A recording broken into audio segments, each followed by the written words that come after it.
Embrace the power of faith through Apostle Elisha Ministries, now on YouTube. Discover divine inspiration, deepen your spiritual journey, and be uplifted by transformative messages. Don't miss this beacon of hope. Subscribe and experience the blessing today. Your soul's revival awaits. We have the Bible, and we have pastors the Lord have sent. But people said those pastors are liars. People said they are not faithful. They are making merchandise of men, so we don't listen to them. They said the heaven they preach don't even exist. They said Jesus came, it was in Israel, he came. Jesus was showing people the picture of humans through parable. Are you listening to me here this morning? That parable is applicable to us here today. Say parable, applicable to us. Just mere papers. They say we should come and believe. Some say the Bible is just the history of a particular nation. That history they put down in the paper, and they say we should believe. Come on, don't they say this in and say here today? Haven't you heard people say so before? Paper, just paper. You call the Bible just paper? That is how Moses was just a man. That's how the prophets were just men. When they start talking, people look at them so weird, and they don't know that these are messengers from the Lord. The same way you see the Bible, it is paper, it printed in different formats. It is paper printed, and now they have digitalized it. It's inside handset, it's inside system. All these preachers are just pastors. One man was talking the other day, he said God didn't call anybody, that they just came up to claim God has never called anybody. God haven't called anybody. Brethren, the mistake that the rich man made is about to be repeated in our generation, and it is so painful to me. Please sit down. So painful to me. The rich man made it, and the end was Haggai. No, the warning bell is ringing. Jesus is Lord. He came truly to the earth. He died truly. He resurrected on the third day truly. People saw him.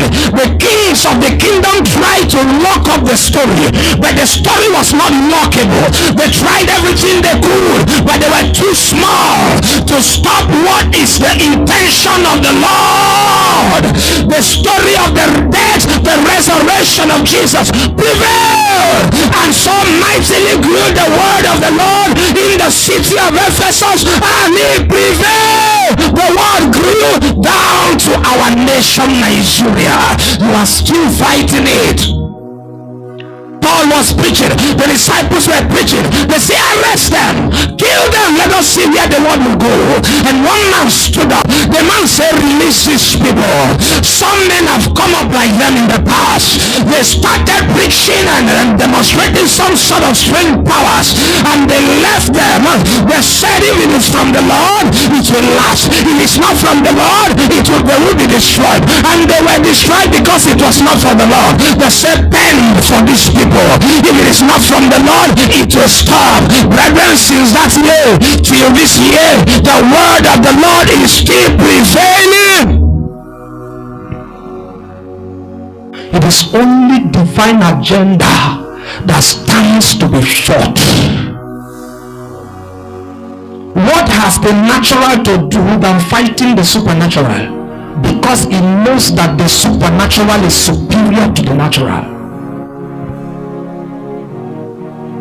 Hello. When a Christian is trouble, internet catches fire. When Christians say make any statement is trouble, internet catches fire, and everywhere. And the same thing those Christians are saying, we see hoodlums saying them every day, and nobody is saying anything about it. People are coming to the television. Please sit. People are coming to the television to talk against God. Nobody is saying anything about it. But when Christians come up and say something godly, everybody.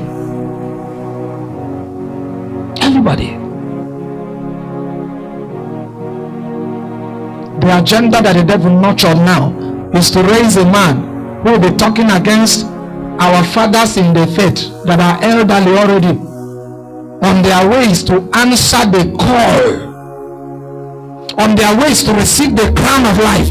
So close. Some of them are seeing the crown before them already. The devil now rose men who are dragging them here and there to give them high blood pressure and heart attack and cut the work short. There are some of them we need to meet face to face in their offices before they go. They are too small to take their lives before their time. I thank God for their lives. The more these people try to drag them, I see them smiling. Bishop Oyedepo celebrating his birthday, I see him smiling. I see them smiling.